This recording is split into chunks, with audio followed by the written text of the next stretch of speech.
Hello everyone, तो कैसे हैं आप सब। तो स्वागत है आप सभी का हमारे इस यूट्यूब चैनल पर। जो आज मैं टॉपिक लेकर आया हूं, जो आज वीडियो का जो उद्देश्य होने वाला है वो है हमारा झारखंड के क्षेत्रीय राजवंश। क्या होने वाला है? झारखंड के क्षेत्रीय राजवंश। मतलब यह है कि झारखंड में भी जिस का राज चला है, आखिरकार झारखंड में किन लोगों का राज अधिक चला है, इस पर भी चर्चा करना बहुत ही ज़्यादा आवश्यक है हर एक एग्ज़ाम के लिए, जो झारखंड राज्य के लेवल का एग्ज़ाम होता है।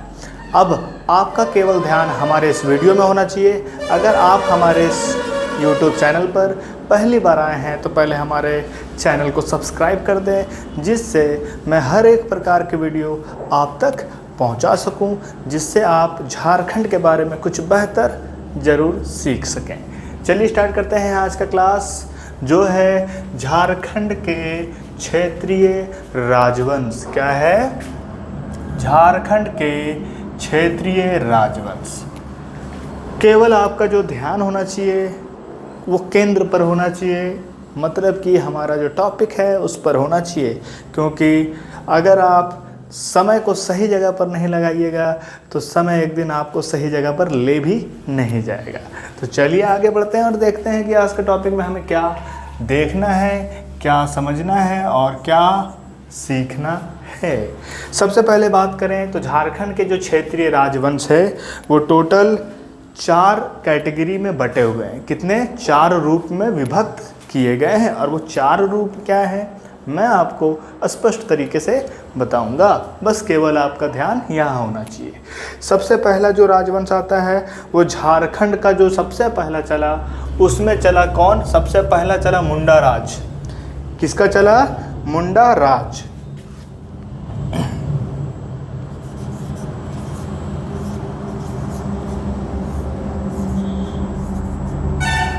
ध्यान से देखिए, झारखंड के जो क्षेत्रीय, झारखंड में स्पेशल ये कहाँ के थे? झारखंड में और झारखंड के।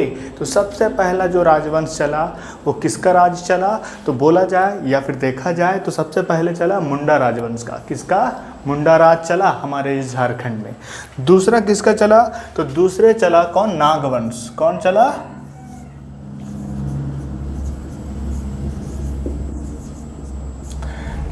दूसरा कौन सा राजवंश चला? तो दूसरा चला नागवंश। कौन सा वंश? नागवंश। जो कहाँ चला? छोटा नागपुर का खास यही था।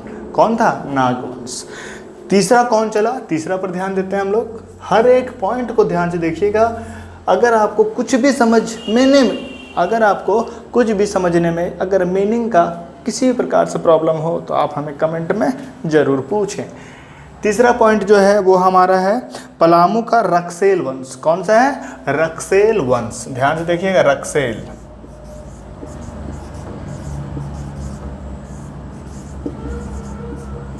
कौन सा वंश है? रक्सेल वंश। अब उसके बाद आता है सिंहभूम का सिंह वंश। कौन सा? सिंह वंश। लास्ट जो चौथा है वो है सिंहभूम का सिंह वंश। ठीक है। अब आपको केवल ध्यान देना है कि जो आज का जो टॉपिक है वो है झारखंड के क्षेत्रीय राजवंश, जिसमें हमने अभी मुंडा राज, दूसरा नागवंश, तीसरा नक्सेल वंश और नहीं रक्सेल वंश, यहाँ रक्सेल क्या है? रक्सेल वंश, और जो चौथा है वो है सिंह वंश। क्लियर है? अब आते हैं आखिरकार ये वंश स्पेशल तरीके से किस क्षेत्र को इंडिकेट करते हैं हमारे झारखंड में। सबसे पहले जाते हैं कि जो मुंडा है वो पूरा टोटल झारखंड को इंडिकेट करता है। किसको इंडिकेट करता है? पूरे झारखंड को। जो हमारा नागवंश है ये झारखंड के अलग रूप के हिसाब से, जैसे कि जिसको बोला था छोटा नागपुर का खास वंश। कौन सा नागपुर? छोटा नागपुर का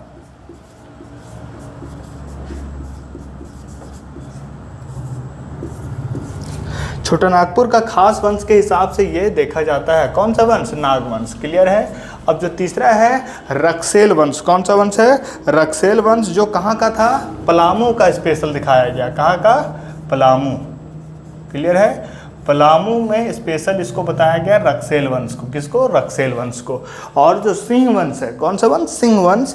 जो सिंह वंश है वो स्पेशल कहाँ से दिखाया गया है? सिंहभूम से। कहाँ से? सिंहभूम से। क्लियर है। अभी मैंने आपको जो 4 वंश डिस्क्राइब करके बताया वो है झारखंड के क्षेत्रीय राजवंश, जो है पहला मुंडा वंश या फिर मुंडा राज, तीसरा है नागवंश, तीसरा है रक्सेल वंश और चौथा है वो है सिंह वंश। इन सभी क्षेत्रीय राजवंशों का राज रहा है हमारे इस झारखंड राज्य में। क्लियर है। अब आगे बढ़ते हैं और आगे देखते हैं कि आगे का टॉपिक हमें क्या बताता है और क्या नहीं बताता है। सबसे पहले बात करें तो मुंडा राज का बात करते हैं। किसका राज का बात करते हैं? मुंडा राज। आखिरकार ये मुंडा राज हमें क्या बताता है कि आखिरकार झारखंड का रवैया, झारखंड का स्थिति, झारखंड में क्या चलता था, किस तरीके का जीवन में भरण पोषण के लिए क्या होता था, आखिर के लोग यहाँ रहने के लिए किस चीज़ को क्या करते थे, आर्थिक स्थिति क्या था, हर एक चीज़ के बारे में अभी इस क्लास में आपका क्लियर होगा। सबसे पहले बात अगर की जाए तो मुंडा राज का किया जाए। किसका? मुंडा राज। सबसे पहले होता है झारखंड का जो मुंडा राज्य है, झारखंड की जनजातियों में मुंडाओं ने ही सर्वप्रथम राज्य निर्माण की प्रक्रिया प्रारंभ की है। मुंडाओं ने ही क्या किया? राज्य निर्माण का। सबसे पहले राज्य निर्माण का अगर कोई काम किया है तो वो है मुंडा लोग किया। कौन किया है? मुंडा लोग। क्या किया? राज्य निर्माण का कार्य किया है। क्लियर है। उसके बाद प्रारंभ की जिसका नाम था रीता मुंडा या फिर ऋषा मुंडा को ही सर्वप्रथम झारखंड राज्य के प्रक्रिया शुरू करने का श्रेय दिया जाता है। सबसे पहले राज्य का जो श्रेय, आखिरकार ये निर्माण का जो श्रेय दिया जाता है, इसका क्या किसको दिया जाता है? या तो रीता मुंडा को, क्या नाम है उसका?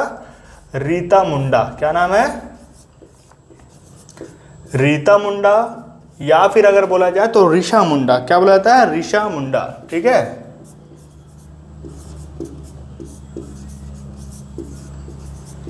ऋषा मुंडा को। ये आपके लिए इंपॉर्टेंट होने वाला है। आखिरकार अगर पूछा जाए कि मुंडा राज में राज्य का निर्माण करने के लिए किसे आगे रखा जाता है या फिर किसे क्या बोलता है श्रेय दिया जाता है, तो सर्वप्रथम अगर किसी को श्रेय दिया जाता है तो वो दिया जाता है रीता मुंडा को, या फिर जब बोला जाए तो ऋषा मुंडा को। ठीक है। ये दोनों अथवा में है, मतलब सेम है। आगे बोला जाए तो मुंडा को ही सर्वप्रथम झारखंड के राज्य निर्माण की प्रक्रिया शुरू करने का श्रेय दिया जाता है। यही जो मुंडा लोग हैं ये झारखंड राज्य के निर्माण में सबसे इंपॉर्टेंट रोल निभाते हैं। कौन निभाता है? कौन सा राजवंश? तो मुंडा राजवंश के लोग ही हमारे इस झारखंड राज्य के निर्माण में सबसे अधिक श्रेय किनको दिया जाता है? तो मुंडा राज को दिया जाता है, जिसमें रीता मुंडा या फिर बोला जाए तो ऋषा मुंडा को श्रेय दिया जा रहा है। आगे देखते हैं आगे क्या है।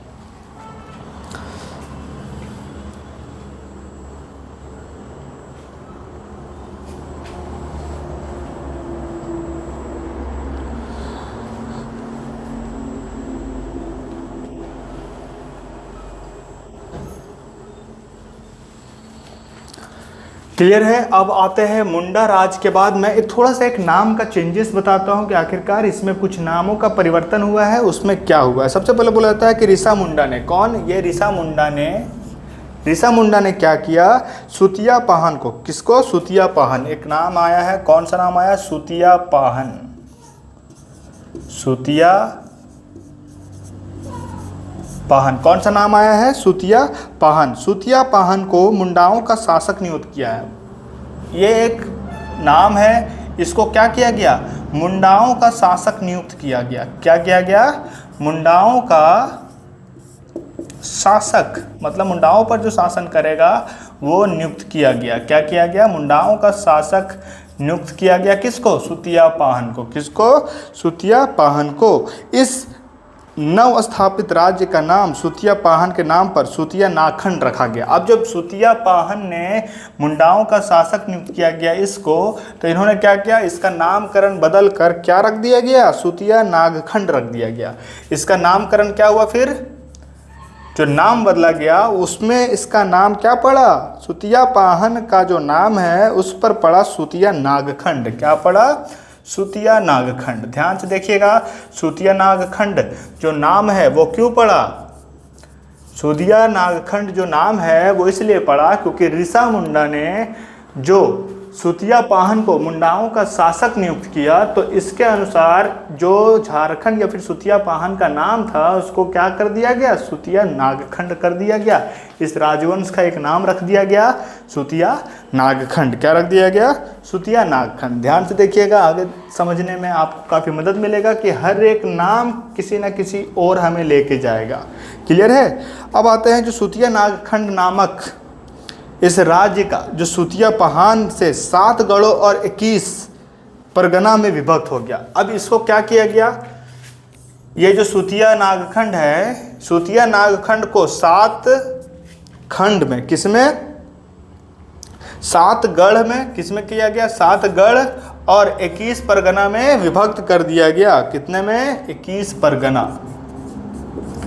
अगर क्वेश्चन आए कि सुतिया नागखंड को किस किस चीज़ में विभक्त किया गया, तो 7 गढ़ और 21 परगना में विभक्त किया गया। किसको, सुतिया नागखंड को। 7 गढ़ों व 21 परगनों के नाम भी आपको बताए जाएंगे, आप हमारे साथ केवल जुड़े रहें। क्लियर है। आगे बढ़ते हैं, नागवंश। कौन सा वंश, ये नागवंश। यहाँ तक अगर आपको समझने में कोई दिक्कत हो तो आप हमें कमेंट में हर एक चीज़ को पूछ सकते हैं, लेकिन एक बार मैं फिर से बता देता हूँ कि आखिरकार मुंडा राज में हमने क्या देखा। मुंडा राज में हमने देखा राज्य निर्माण, जो रीता मुंडा या फिर ऋषा मुंडा को नियुक्त करता है। ऋषा मुंडा के द्वारा मुंडाओं का शासक नियुक्त किया गया, जो सुतियापाहन के थ्रू रखा गया, सुतियापाहन को रखा गया। अब ये जो सुतियापाहन है, ये सुतियापाहन ने क्या किया, इसका नाम रख क्या दिया, सुतिया नागखंड रख दिया गया। और सुतिया नागखंड में क्या बनाया गया, विभक्त किया गया, 7 गढ़ एवं 21 परगना के रूप में विभक्त किया गया इस सुतिया नागखंड को। आगे बढ़ते हैं और आगे देखते हैं छोटा नागपुर का नागवंश। कौन सा वंश, छोटा नागपुर का नागवंश। क्लियर है। आगे बढ़ते हैं और आगे देखते हैं नागवंश। बोलता है कि फनी मुकुट राय, सबसे पहला नाम इसमें क्या आता है, फनी मुकुट राय। क्या आता है सबसे पहला नाम, फनी मुकुट राय। सबसे इंपॉर्टेंट नाम नागवंश का, जिसका नाम है फनी मुकुट राय। बोलता है मुंडा राज्य के बाद नागवंश द्वारा अपना राज्य स्थापित किया गया। जैसे ये मुंडा राज खत्म होता है या फिर चलते रहता है, बस थोड़ा थोड़ा कम होना स्टार्ट होता है, तो नागवंश के द्वारा अपना राज्य स्थापित किया जाता है। ठीक है। उसके बाद बोलता अंतिम मुंडा राजा, जो सबसे पहले मुंडा राजा में से जो मुंडा राज्य करने वाला जो सबसे लास्ट राजा था, उसका नाम था मदरा मुंडा। क्या नाम था, ध्यान से देखिएगा, अंतिम राजा था, अंतिम राजा कौन, मुंडा शासन का अंतिम राजा क्या, किसका नाम था, और उसका क्या नाम था, मदरा मुंडा। क्या नाम था, मदरा मुंडा। क्लियर है। आगे बढ़ें, आगे बढ़ते हैं हम लोग। ठीक है। अब देखते हैं कि मदरा मुंडा के बाद क्या हुआ कि अंतिम मुंडा राजा मदरा मुंडा व अन्य नेताओं की सर्वसम्मति से 64वें ईस्वी में फनी मुकुट राय को राजा चुना गया। इसी के नेतृत्व जब इनका अंतिम दिन खत्म हो गया, मदरा मुंडा का दिन खत्म हुआ, तो इसी के द्वारा चुना गया नागवंश से, झारखंड राज्य में जो नागवंश है इसका जो राजा बना सबसे प्रथम फनी मुकुट राय बना। कौन बना, फनी मुकुट राय। क्लियर है। केवल आपको नाम याद रखने हैं और राजवंश का उद्देश्य याद रखना है। क्लियर है। अब आते हैं फनी मुकुट राय। बोलता है 64वें ईस्वी में। कब बनाया गया इसको, इसको बनाया गया 64वें ईस्वी में। क्लियर है, ध्यान देना चाहिए।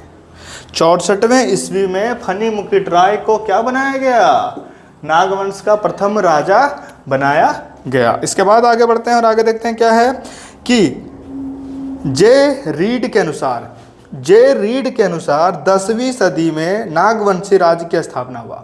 अब ये इसका स्थापना कब हुआ, 10वीं सदी में। कब हुआ, 10वीं सदी में। स्थापना कब हुआ था इसका, स्थापना हुआ 10वीं सदी में। कब हुआ, 10वीं सदी में। और ये कौन किया, 10वीं सदी में जो नागवंशी राजा का स्थापना किया गया, कौन किया, जे रीड ने। कौन किया, जे रीड ने। क्लियर है। आगे बढ़ते हैं। बोला जाता है फनी मुकुट राय और पुंडरिक नाग एवं वाराणसी की ब्राह्मण कन्या पार्वती का पुत्र था। जो फनी मुकुट है वो कौन है, फनी मुकुट कहाँ गए, फनी मुकुट राय। फनी मुकुट किसका पुत्र है? तो फनी मुकुट राय जो है वो पुंडरीक नाग का, किसका? फनी मुकुट राय जो नागवंश का प्रथम राजा का रूप में आया है वो है किसका पुत्र? तो वो है पुंडरीक नाग का, और वाराणसी की ब्राह्मण कन्या पार्वती का पुत्र है। क्लियर है? यहां तक समझ में आ गया? जो भी मैं बोल रहा हूं बस उसे केवल नोट करते जाइए, आपका हर एक टॉपिक यूं ही क्लियर होते चला जाएगा। आगे बढ़ते हैं। फनी मुकुट राय को नागवंश की आदि पुरुष भी कहा गया। ये जो फनी मुकुट राय है इसको नागवंश का क्या बोला गया है? नागवंश का क्या बोला गया है? आदि पुरुष। क्या बोला गया है? आदि पुरुष बोला गया है, मतलब ज़्यादा ही महान बना दिया गया इनको। ठीक है, और इनका कार्य भी वैसा रहा है, इस वजह से झारखंड में फनी मुकुट राय का एक अस्तित्व दिखाया जा रहा है। आगे बढ़ते हैं और आगे देखते हैं कि आखिरकार अब हमें क्या मिलेगा। नेक्स्ट टॉपिक जो आने वाला है वो हमारा आने वाला है रक्सेल वंश। कौन सा वंश? रक्सेल वंश। ये आखिरकार रक्सेल वंश में हमें क्या दिखाया जाएगा, क्या नहीं दिखाया जाएगा, इस पर भी चर्चा अभी करेंगे। क्लियर है? जितने भी पॉइंट अभी मैंने बताया बस उस पर ध्यान दें। क्लियर है? अभी मैंने बताया मुंडाराज एवं नागवंश। क्या बताया? मुंडाराज एवं नागवंश। अब आते हैं हम लोग रक्सेल वंश में। कहाँ पहुँच जाते हैं? इस रक्सेल वंश में पहुँचते हैं। अब रक्सेल वंश की चर्चा करते हैं और देखते हैं कि आखिरकार रक्सेल वंश हमें क्या बताता है। रक्सेल वंश बोलता है, रक्सेल वंश जो है वो प्रारंभ हुआ रक्सेलों के प्रभाव से। ये रक्सेल वंश आए और ये स्टार्ट हुआ पलामू में। कहाँ स्टार्ट हुआ? पलामू में। रक्सेल समय को राजपूत कहते थे। ये जो रक्सेल है वो समय को क्या बोलते थे? राजपूत। क्लियर है? समय को क्या बोलते थे? राजपूत कहते थे। क्लियर है? ध्यान दीजिएगा, रक्सेल अपने आप को क्या कहते थे? राजपूत। फिर बोला जाता है रक्सेलों का पलामू क्षेत्र में आगमन राजपुताना क्षेत्र से रोहतासगढ़ होते हुए हुआ था। ये लोग कहाँ से आए थे पता है? रोहतासगढ़ से। कहाँ से आए थे? रोहतासगढ़ से पलामू में आए थे। रक्सेलों की दो शाखाएं थी, एक था देवगन और दूसरा था कुंडेलवाड़ा। क्या था? कुंडेलवा। क्या था? कुंडेलवा। और दूसरा था देवगन। क्या था? देवगन। बोलता है रक्सेलों की दोनों शाखाओं में सबसे इसका राजपूत का जो है वो दो शाखा। कितने शाखा? दो शाखा। क्लियर है? दो शाखा था। पहला था देवगन। क्या था? देवगन। और दूसरा था क्या? और जो दूसरा था उसका नाम था कुंडेलवा। क्या नाम था? कुंडेलवा। क्लियर है? सबसे पहली बात बता दूं मैं कि रक्सेल वंश पलामू में सबसे पहले आया। जो आया कहाँ से? रोहतासगढ़ से। जो लोग रक्सेल वंश से थे वो अपने आप को राजपूत कहते थे। क्या कहते थे? राजपूत कहते थे। एवं इसे दो शाखा में विभक्त किया गया, जो एक था देवगन और दूसरा था कुंडेलवा। क्या था? कुंडेलवा। इसके बाद जो आगे बात कही गई है वो है रक्सेलों की दोनों शाखाओं ने कौन सी शाखा? देवगन शाखा एवं कुंडेलवा शाखा। दोनों शाखाओं ने क्या किया? अपने आप को बोला कि हम केवल किले का निर्माण कराएंगे। ये अधिकतर लोग क्या किए? किले का निर्माण भी करवाया और अपनी राजधानी उसे घोषित करते चले गए। कभी भी क्या होता है कि जितने भी, चाहे भारत हो, चाहे झारखंड हो, या फिर भारत का अनेक कोई भी राज्य हो, जितने भी राजा जिस क्षेत्र में भी राज करते थे वो अपना एक नॉर्मल या फिर बहुत बड़ा किला बनवाते थे और उसको अपना राजधानी, उस क्षेत्र को अपना राजधानी घोषित कर देते थे। क्योंकि अधिकतर राजा का यह प्रचलन चल गया था कि जब भी हम अपना राजा बनेंगे, जब मैं राजा बनाऊंगा तो अपना एक अलग राजधानी बनाऊंगा, क्योंकि हम दूसरे के कहने पर चलने वाले नहीं हैं। ऐसा हर किसी को अपने आप में घमंड था। क्लियर है? इसी प्रकार से रक्सेल वंश इन दो शाखाओं में बटा और इसके थ्रू क्या हुआ? बहुत सारे किलाएं का या फिर किलाओं का निर्माण किया गया। बोलता है कोरवा, गोंड या फिर पहाड़िया, किसान और खरवार रक्सेल के समय की महत्वपूर्ण जनजातियां थी। रक्सेल वंश में कब? जब, ध्यान से देखिएगा, समझिए और ध्यान से इसको नोट करते जाइए। जब रक्सेल वंश की बात हो रही है, किसका बात हो रहा है? जब रक्सेल वंश की बात हो रही है तो इस समय का जो जनजाति है जो सबसे ज़्यादा महत्वपूर्ण बताई गई है वो कौन कौन है? सबसे पहली बात की जाए जनजाति का तो वो है कोरवा। कोरवा जनजाति। कौन सी जनजाति? कोरवा जनजाति। फिर कौन है? गोंड जनजाति। कौन है? गोंड जनजाति। फिर कौन है? पहाड़िया जनजाति। कौन है? पहाड़िया जनजाति।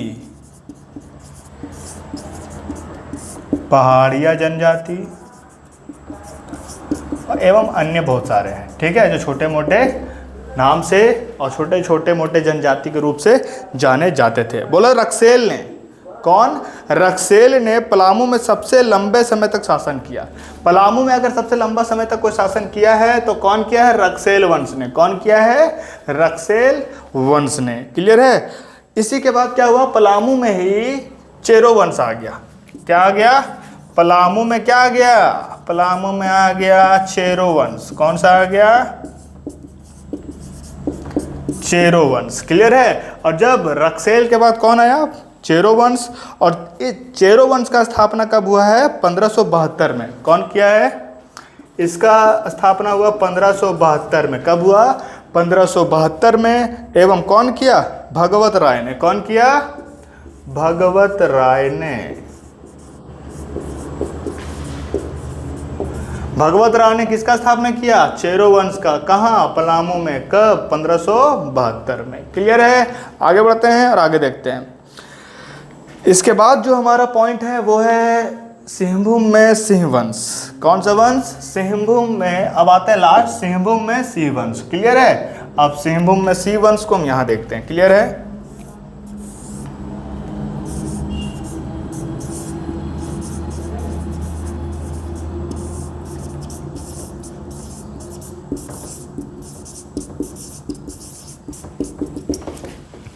इसकी भी कुछ विशेषताएं होंगी, तो चलिए देखते हैं कि आखिरकार सिंहभूम में सिंह वंश का क्या विशेषता है और क्या इसकी जानकारी हो सकती है। सबसे पहले बोला जाए सिंह वंश में। कौन सा? सिंह वंश में हो जनजाति के अनुसार। कौन सा जनजाति? हो जनजाति। हो भी एक जनजाति है। ये क्या है? एक जनजाति। क्लियर है? हो जनजाति के अनुसार सिंहभूम का नामकरण उनके कुल देवता सिंह बोंगा के नाम पर हुआ था। सबसे पहले बोला जाए तो हो जनजाति के अनुसार। कौन से जनजाति के अनुसार? हो जनजाति के अनुसार जो सिंहभूम का नामकरण है वो वहाँ के देवता के नाम पर हुआ था, जिसका नाम था सिंह बोंगा। क्या नाम था? सिंह बोंगा। ठीक है, जिसका नाम क्या था? सिंह बोंगा। ध्यान से देखिएगा, सिंह बोंगा। ये कौन है? कुल देवता वहां का। क्या है? कुल देवता। ठीक है, कुल देवता के नाम पर ही सिंहभूम का जो सिंह वंश है हो जनजाति के अनुसार सिंहबोंगा में क्या सिंहबोंगा रखा गया। वो कौन है? कुल देवता के नाम पर इस क्षेत्र का नाम रखा गया। क्लियर है? ध्यान से एक वर्ड में या फिर एक लाइन में मैं आपको बता देता हूं कि हो जनजाति के अनुसार सिंहभूम का जो नामकरण है वो वहाँ के कुल देवता जिसका नाम है सिंह बोंगा उनके नाम पर रखा गया है। सिंह वंश के ग्रंथ, सिंह वंश में एक ग्रंथ भी प्रचलन में आया है जिसका नाम है वंश प्रभा। क्या नाम है? एक ग्रंथ आया है जिसका नाम है वंश प्रभा। क्या नाम था? वंश प्रभा। वंश प्रभा। क्लियर है? इसमें बोला जाता है क्या कि सिंह वंश की दो शाखाओं का वर्णन मिलता है, पहली शाखा तथा दूसरी शाखा। इसमें जो शाखाएं विभक्त की गई है, मतलब इसको भी कैटेगरी में बांटा गया है। तो शाखा अगर बात की जाए तो शाखा में केवल दो शाखा बताया गया है, पहला एवं दूसरा, और दोनों में कुछ कुछ इंपॉर्टेंट बातें कही गई है। दोनों में नाम नहीं है, केवल शाखा का शाखा नंबर 1 एंड शाखा नंबर 2 करके व्यक्त किया गया है। मैं बता देता हूं कि आखिरकार पहली शाखा में क्या है, दूसरी शाखा में क्या है। क्लियर है? इसको आप नोट कर लीजिएगा।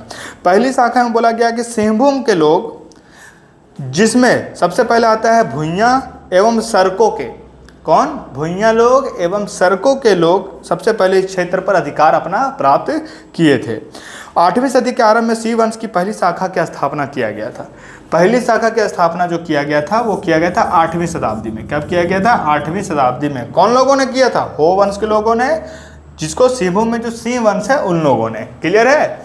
जिसमें सबसे ज़्यादा जो जाति का बात किया गया है वो सबसे पहले आए भुइयां एवं कौन आए हैं?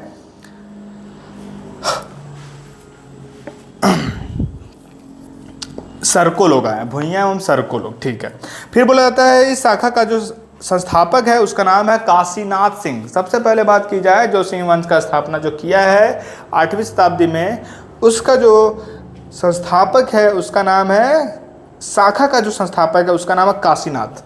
क्या नाम है? काशीनाथ। काशीनाथ सिंह।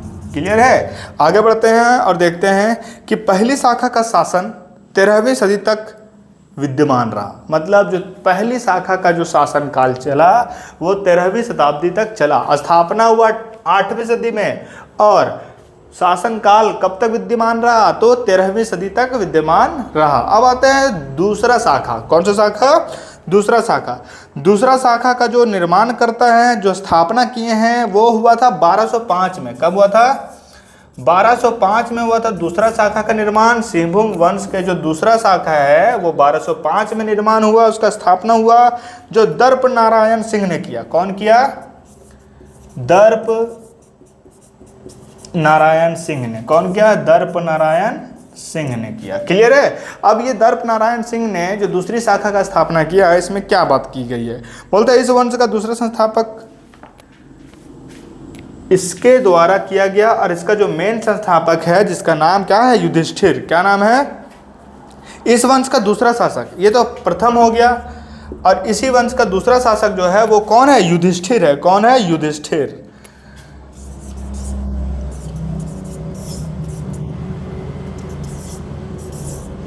युधिष्ठिर है। कौन है? युधिष्ठिर, जो कब बने? 1262 में। कब बने? 1262 में। क्लियर है? अब आगे बात की जाए तो इसमें देखा गया कि काशीराम सिंह ने बनाई क्षेत्र में, कौन सा क्षेत्र? बनाई क्षेत्र में क्या किया? पोरहाट नामक की एक राजधानी का स्थापना कर दिया। कौन सा राजधानी? पोरहाट। क्लियर है?